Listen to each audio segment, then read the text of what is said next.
Deus. Trouxe a Bíblia? Pode ser assim no papel, pode ser no smartphone. Vamos estudar a palavra de Deus. Quero que você encontre aí Mateus capítulo 27, por favor. O tema é: por que me desamparaste? Alguma vez na sua vida, no momento em que uma nuvem densa e escura cobria a sua cabeça, e você não via nenhuma saída, você olhou para Deus e falou assim: por que, meu Deus? Alguma vez você já enfrentou uma situação tão aflitiva, que chegou a dizer assim: por que comigo, meu Pai? Por que comigo, meu Deus? Recentemente uma pessoa jovem me procura depois de um sermão, e o seu cônjuge havia ido embora, e aparentemente sem razão, aparentemente porque vocês sabem que na vida existem três verdades: a verdade de uma pessoa, a verdade da outra pessoa e a realidade, porque cada um vê de um jeito. Dois cônjuges, cada um deles tem a sua verdade, mas a realidade pode ser diferente da maneira como o marido vê e diferente da maneira como a esposa vê. E ela olhou para mim e disse assim: meu marido foi embora essa semana para nunca mais voltar. Por quê, pastor? Por quê? Não faz muito tempo eu visitei uma família que perdera um filho, menino, 9 para 10 anos, com leucemia. E a mãe olhou para mim, e antes da oração eu perguntei se ela queria dizer alguma coisa, e ela falou assim: por que tinha que ser com meu filho? Por quê? Feche os seus olhos. Querido Deus, nós não temos a pretensão de responder todos os porquês da vida, mas a Tua palavra tem bênçãos para nós. As histórias da Tua palavra são bênçãos para a nossa vida, porque foram escritas para o nosso ensino. Agora que a Tua palavra está aberta e nós vamos ler um trecho, que as letras saltem aos nossos olhos, brilhem na nossa mente e no nosso coração. Para isso precisamos da unção e do batismo do Teu Espírito, e é por isso que nós oramos em nome de Jesus, amém. Mateus capítulo 27. Eu vou ler um trecho onde o Senhor Jesus também perguntou por quê. Às vezes a gente pensa que só os homens perguntam por quê. Mateus 27, eu começo no verso 45. Desde a hora sexta, ao meio-dia, até a hora nona, às 3 horas da tarde, houve trevas sobre toda a terra. E por volta da hora nona, clamou Jesus em alta voz, isso é, gritou, e disse: Eli, Eli, lama sabachthani, quer dizer: Deus meu, por que me desamparaste? Gente, esse brado de Jesus, ele foi o âmago do sentido do ódio de Deus para com o pecado. Ele foi o ápice do momento em que o Jesus homem sentiu-se separado de Deus, o nosso Pai. Mas Deus estava lá. Mas a Bíblia diz, em Isaías, que o pecado faz separação entre nós e o nosso Deus. Mas a Bíblia também diz que Jesus não cometeu nenhum pecado, e é verdade. Mas com uma diferença: Ele levou sobre si os pecados de toda a humanidade. Embora não tenha cometido nenhum pecado, sobre si pesavam os pecados de todos nós, de todos os homens e mulheres, de todos os tempos. E na agonia que o pecado causa, o Senhor Jesus não percebeu a presença de Deus. E Ele se sentiu desamparado. E eu vou dizer uma coisa aqui, e eu quero que você grave isso, porque isso vai lhe ajudar na sua vida espiritual. essa agonia que Jesus sentiu, ao ponto de gritar: meu Deus, por que me desamparaste? É a agonia que os ímpios vão sentir quando estiverem para sempre separados de Deus. No dia que eu cheguei aqui, em fevereiro de 2012, eu disse que estava indo para a eternidade. Alguns de vocês lembram disso, não lembram? E vocês se lembram que eu disse: fiquem perto de mim, porque eu estou indo para lá? E eu quero que você vá para a eternidade. Porque todos os que forem para a eternidade, todos, indistintamente, todos, homens e mulheres, jovens, moços e moças, meninos e meninas, não sentirão essa agonia que Jesus sentiu. Porque esta agonia só é sentida quando chega o ápice do desamparo de Deus, o ápice da separação que o pecado causa entre Deus e o homem. Não foi só Jesus que na Bíblia gritou: por quê? Eu vou retratar rapidamente aqui para vocês 2 momentos históricos, bíblicos, em que alguém importante se sentiu desamparado de Deus. E eu retrato rapidamente aqui a vida de Moisés. Vocês lembram de Moisés? Moisés passou uns 40 anos mais ou menos com a sua mãe e no Egito. Depois ele passou uns 40 anos mais ou menos num deserto pastoreando um rebanho. E depois ele passou mais 40 anos mais ou menos num outro deserto, pastoreando um rebanho diferente. Um rebanho de ovelhas desobedientes. E gente, sabe como é que era aquele povo no tempo de Moisés? Era um povo pior do que o povo de hoje, eu acho. Porque a Bíblia diz que era um povo de pescoço duro. Um povo de dura cerviz, a cervical não enverga. Um povo rebelde, prepotente. Moisés sofreu com o povo de Deus 40 anos, longos 40 anos. Deus falou para ele assim: leva o povo para a terra prometida. E quando chegou pertinho da terra prometida, Deus falou para ele assim: olha a terra. Ele olhou e Deus falou assim: você não vai entrar. Eu acho que a hora que Moisés subiu a montanha, na direção do cume de Pisga, e Deus estava assentado numa rocha lá em cima, Deus deve ter dito para Moisés assim: filho, olha a terra, toda ela, mas você não vai entrar. E Moisés deve ter falado assim: por quê?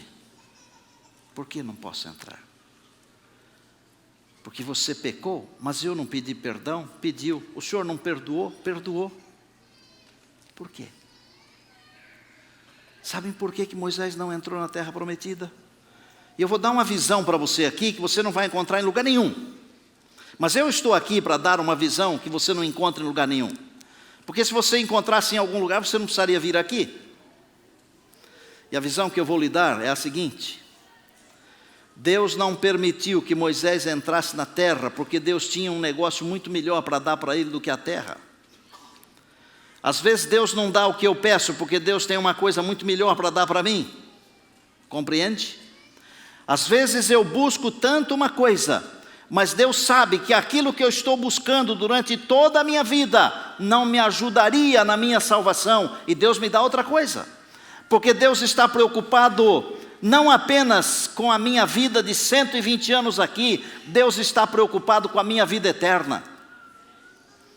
E se você lê a Bíblia, acho que lê, acho não, você lê, você descobre na Bíblia que em Judas, Moisés está sendo ressuscitado pelo Senhor que o sepultou lá no monte. E você descobre em Mateus que Moisés aparece vivo no monte da transfiguração. Quando Deus não dá algo que eu quero, é porque Deus tem uma coisa melhor para me dar. Se você quiser perguntar por quê, pode perguntar. Mas mesmo que você não tenha a resposta, continue confiando em Deus, porque Deus tem o melhor para você, como Ele tem o melhor para mim, Ele tem o melhor para nós. Olha a vida de Jó, por exemplo. A Bíblia chama Jó de homem íntegro, reto, temente a Deus e que se desvia do mal. Não é um pecado acontecer uma coisa ruim com um homem reto, temente a Deus, um homem fiel que se desvia do mal? É um pecado. Porque para um homem desses, não deveria acontecer nada de ruim, só coisas boas. Mas a Bíblia retrata que num só dia os seus filhos morreram. A Bíblia retrata que num só dia ele perdeu tudo que tinha. A Bíblia diz também que ele ficou muito doente, ele perdeu a saúde. E a Bíblia diz que a sua mulher também ficou doente, embora não use essa expressão, porque a sua mulher ficou com uma depressão tão profunda que ela não sabia direito o que estava falando. Ela chegou perto do Jó e falou assim: amaldiçoa Deus e morra. Não está em sã consciência, não é possível. Não estava. O que é que Deus fez com Jó? A Bíblia diz que Deus abençoou o seu servo enquanto ele buscava bênçãos para os outros, para os seus amigos. Deu para ele em dobro tudo que ele tinha antes. E a própria Bíblia, no capítulo 42, diz que o último estado de Jó foi muito melhor do que o primeiro. Ora, olha para o Jó, assentado ali num caco de telha, se coçando, cheio de úlceras, de tumores, de cânceres, e os amigos ali no ouvido dele, enchendo a paciência. Eu vou falar para vocês, viu? Quem tem amigos como os amigos de Jó não precisa de inimigo. Ô povo terrível, sabe por quê? Porque não tem a visão certa de Deus. É como de vez em quando algum de nós faz, sabia? Às vezes um de nós faz isso, morre uma pessoa, e nós com todo o carinho do nosso coração e boa vontade, nós chegamos falando para a pessoa assim: foi Deus que quis assim, confia em Deus. Não foi Deus não. Não foi Deus que quis assim. Nós temos que começar a entender um pouquinho de Deus, entender um pouquinho das coisas de Deus. Gente, a morte não é para a gente lamentar. Nós temos que olhar a morte do ponto de vista de Deus. Como Deus olha? Deus olha a morte como preciosa, os seus santos são preciosos para Ele. A Bíblia, em Apocalipse, ela diz o seguinte: quem morre no Senhor é feliz. E por que a gente chega e diz meus pêsames, meus sentimentos, meu isso, meu aquilo, meu tudo, aquilo, outro? Nós deveríamos inverter um pouquinho os papéis e nós deveríamos comemorar a vida quando uma pessoa descansa no Senhor. E foi isso que nós fizemos nessa semana, não é, pastor Henrique? Pastor Robson e eu estivemos lá, comemorando a vida de um irmão querido dessa igreja aqui que foi embora. Jesus, na sua agonia, gritou: meu Deus, por quê? Por que, meu Deus? Eu queria que você olhasse para a cruz um pouquinho. Olhe para a cruz e você vai descobrir que na cruz está um pouquinho da nossa história. Na cruz está um pouquinho da nossa vida. Às vezes nós ficamos dizendo assim: coitadinho de Jesus. É verdade, Ele sofreu no nosso lugar. Mas graças a Deus que Ele sofreu. Já pensaram nisso? Se Ele não tivesse sofrido, nós sofreríamos. E sabem por que Jesus sofreu aquela angústia, a angústia tal que o levou a gritar: meu Deus, por que me desamparaste? Para você não ter que sofrer essa angústia. Para eu não ter que sofrer essa angústia. Jesus sofreu essa angústia por mim. Agora, nós lemos na Bíblia que desde a hora sexta até a hora nona, houve trevas por toda a terra, não foi? Há algumas coisas que os soldados que estavam lá não podiam ver. Queria que me ajudasse nesse momento aqui a Mariana, o Diogo e o Rony. Vocês podem vir aqui pertinho de mim? Venham aqui, por favor. Eu quero transportar você num instante para o Calvário, para você perceber que mesmo Jesus não tendo resposta, Deus estava lá.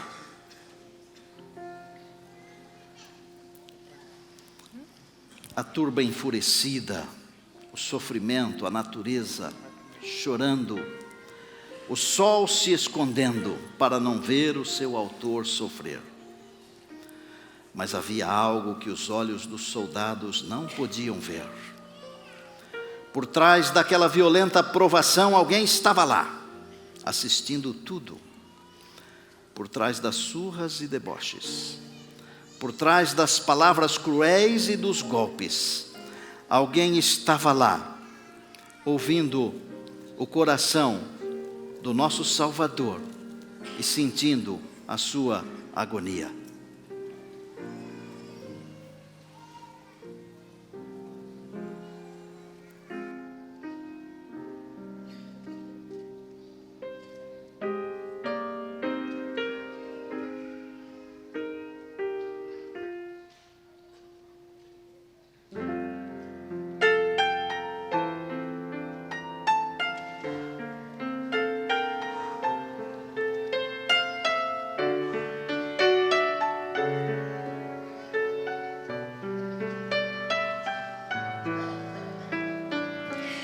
Dos altos céus o Pai olhava tudo, cena cruel para um coração de pai,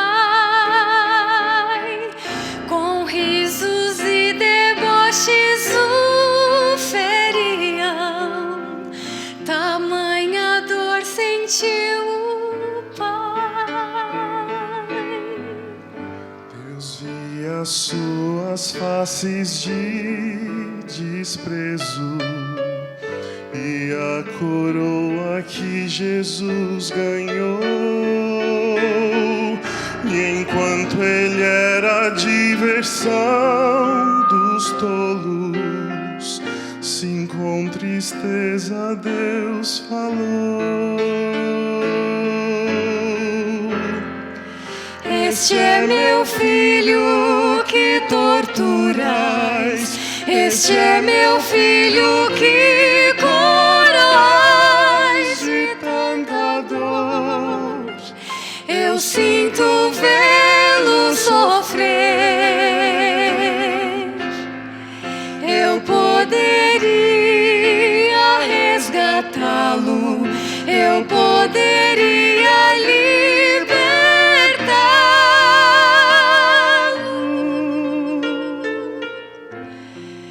mas escolhi deixá-lo morrer.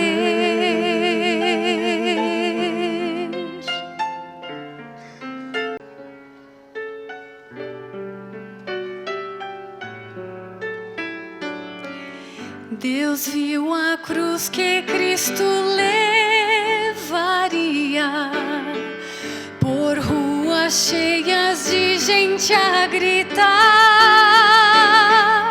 E enquanto ele caminhava ao monte, os céus ouviram Deus falar: não sabeis, este é meu filho que torturais, este é meu filho que coroais de tanta dor. Eu sinto vê-lo sofrer. Escolhi, eu poderia resgatar, mesmo assim eu poderia libertá-lo,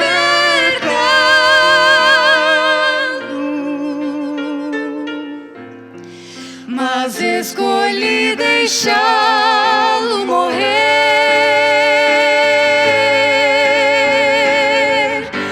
Não sabeis que este é seu corpo e sangue, dado por vossas transgressões. Não sabeis que este é meu filho amado, precioso filho meu, filho meu, amado.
Eu senti vontade de aplaudir e não vou fazê-lo porque é um momento muito sensível esse. Obrigado. Vocês foram maravilhosos. Obrigado. Por que me desamparaste? O Senhor Jesus não ouviu a resposta, mas você está ouvindo agora. No meio das trevas que envolviam a terra e a cruz, estava o nosso Deus, o Pai. E Ele falou: este é o meu filho. Eu poderia libertá-lo, mas eu escolhi deixá-lo morrer. Muitas vezes, na nossa vida, nós também não ouvimos a resposta de Deus aos nossos porquês. Eu perdi uma cunhada faz uma porção de anos, a Branca. O nome dela era Ivani. Ela lutou uns 4 anos e meio com um câncer. E nós perdemos a batalha. E meu irmão ficou viúvo, com 3 filhos. Um adolescente ainda, na pré-adolescência. E quantas vezes o meu irmão perguntou por quê? Me lembro quando nós fomos depositá-la no lugar de descanso. O sol estava se pondo, sol grandão, vermelho, bonito. Meu irmão ficou para trás na volta do cemitério. E eu voltei lá para socorrê-lo. E ele estava sentado sobre um túmulo, chorando. E de novo ele falou para mim assim: por quê? Por que tinha que ser assim? Às vezes eu fico pensando, né? Nos sofrimentos que nós enfrentamos nesta vida aqui. Por vezes nós perguntamos: onde está Deus? Eu vou dizer para você onde está Deus. Quando nós sofremos, Deus está no mesmo lugar que sempre esteve. Às vezes Ele está escondido na nuvem que cobre a nossa cabeça na hora do sofrimento. E assim como Ele falou de Jesus: este é o meu filho, Ele fala de mim e de você: esse é meu filho, que está sofrendo. É a minha filha que está sofrendo. Nós não conseguimos ouvir porque a nuvem é muito densa. Mas Deus prometeu estar conosco todos os dias até a consumação dos séculos. Às vezes os nossos filhos se envolvem com coisas que não deveriam se envolver. Às vezes eles vão por caminhos que nós não ensinamos. Na próxima segunda eu vou até uma cidade litorânea, aqui perto de São Paulo, acho que é Peruíbe. Eu vou pregar numa clínica de recuperação. Tem 25 jovens lá. Não se assustem. 23 dos 25 já passaram pelos bancos da Igreja Adventista do Sétimo Dia. Que tal? Os pais desses meninos, às vezes eles perguntam: por quê? Será que fui eu que errei? Nós vivemos debaixo da égide de um conflito. Nem sempre nós colhemos o que semeamos. Às vezes nós temos que colher de outras sementes que não semeamos. Eu quero terminar e dizer a você que se um dia você não conseguir ouvir a voz de Deus respondendo às suas perguntas, não pense que Deus abandonou você e que foi embora. É comum aos seres humanos não ouvirmos Deus respondendo. O próprio Filho de Deus gritou e não ouviu. Confie em Deus. Eu quero mostrar para você um vídeo de alguém que foi quase que completamente destruído pelas drogas. Alguém que não consegue mais falar direito. É um menino que vive no nordeste do nosso país. Deixa rodar o vídeo que é melhor do que eu falar. Roda aí para mim. Existem pessoas que não vencem pelo talento, vencem pela garra.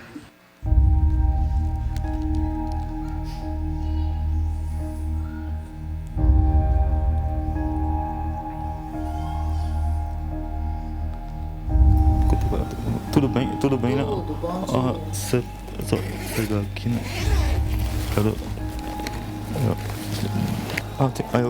É porque assim que Alimento do coração, né? geralmente os alimentos. Para mim, Maico é um verdadeiro exemplo de dedicação e de superação. Maico, ele tem uma dificuldade de dicção, mas ainda assim, com o seu jeito, ele consegue transmitir uma mensagem que as pessoas conseguem perceber. Viu? Aí tu traz aquele livrinho de pintar, viu? Que eu quero. Uma Certo. coleçãozinha. Tá. Viu? Tá certo.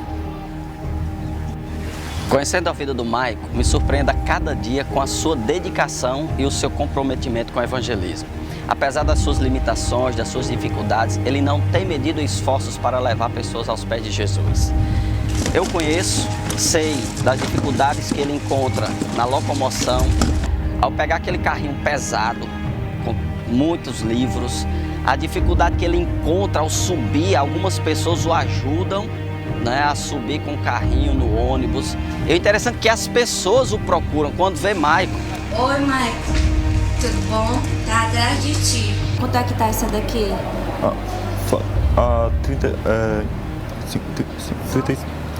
30. É só uma pequena. A despeito das suas limitações, ele teria todos os motivos para desistir, mas não.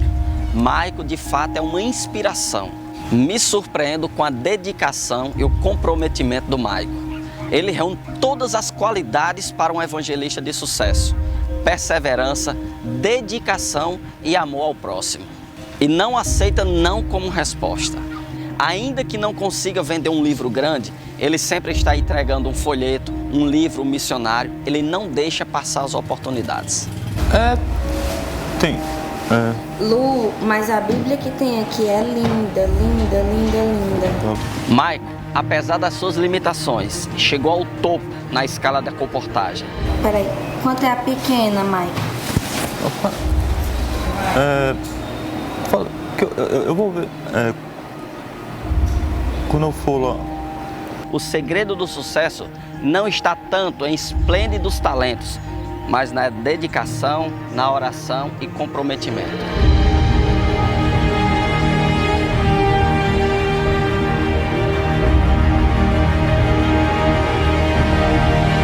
De uma coisa eu tenho certeza: esse homem vai além do que ele pode.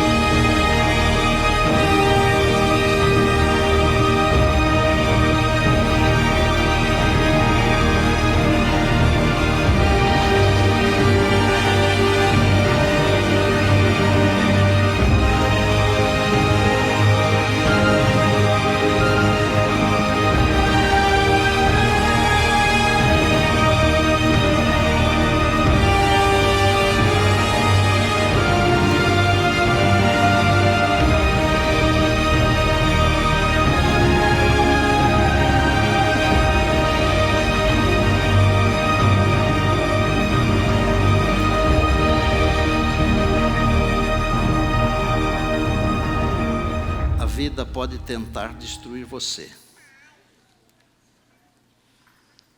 Deus lhe dará forças para você superar. Queria que vocês olhassem para o corredor do centro. Mike, vem aqui à frente, por favor. Pastor Gibeton, ajude-o aí a vir aqui à frente.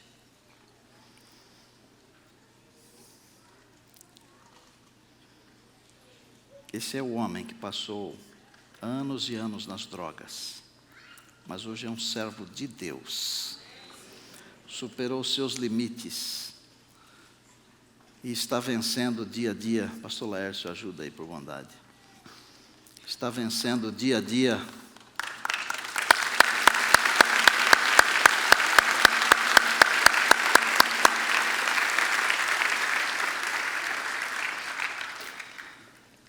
Olhe para o povo lá, Mike, por favor. Para o povo de Deus. Eu fico muito feliz de ter o Maico aqui perto de mim, sabia? Porque isso aqui é uma inspiração para mim, que não tenho nenhuma dificuldade. E eu penso que é uma inspiração para você que também não tem dificuldade. Mas se você tem, é mais inspiração ainda. Deixa eu fazer uma pergunta. Você gostaria de dizer para Deus: Senhor, mesmo não entendendo, e às vezes não ouvindo as tuas respostas, eu quero agarrar em tuas mãos e confiar plenamente no Senhor. Você gostaria de fazer isso? Deixa eu ver. Você pode ficar em pé. E não é fácil levar um carrinho como esses, precisando de ajuda para entrar no ônibus. E quer saber? Quem procura o Mike tem que chegar na casa dele até às 6 horas da manhã, porque se chegar depois, ele já foi trabalhar. Feche os seus olhos. Senhor, nós entendemos que vivemos num grande conflito. Entendemos que o inimigo sequestrou esse planeta aqui. Entendemos que as nuvens são tão escuras e densas que nós não conseguimos, às vezes, perceber a Tua presença. Não conseguimos ouvir a Tua voz nos respondendo. Mas, Senhor, nós estendemos a nossa mão agora porque nós queremos segurar a Tua mão. Nós confiamos na Tua palavra porque o Senhor disse que estaria conosco todos os dias, até o final. A prova de que nós podemos ser renovados, reerguidos, e que nós podemos lutar e superar nossos limites e chegar ao topo. O Maico está aqui como prova disso, prova viva. Eu quero que o Senhor continue abençoando o Maico. Mas eu quero que o Senhor nos abençoe também a todos nós, nas nossas preocupações e talvez nas nossas limitações. Nós queremos também ser missionários, porque queremos que Jesus venha, e Jesus só virá quando o Evangelho for pregado em todo o mundo. Desperta-nos, e de alguma maneira, nós queremos ser gratos, porque um dia Jesus enfrentou a separação do Pai por causa do nosso pecado pessoal. Nós entregamos a nossa vida aos Teus cuidados, confiantes e agradecidos, que um dia desses, nós não precisaremos mais ter uma nuvem escura sobre a nossa cabeça, mas teremos sim uma coroa de glória. Estaremos com Jesus para todos sempre. Abençoa a obra de publicações, que os nossos coportores tenham a Tua unção. Nós oramos agradecidos e oramos pelo Maico em nome de Jesus. Amém. Amém. Dá um abraço em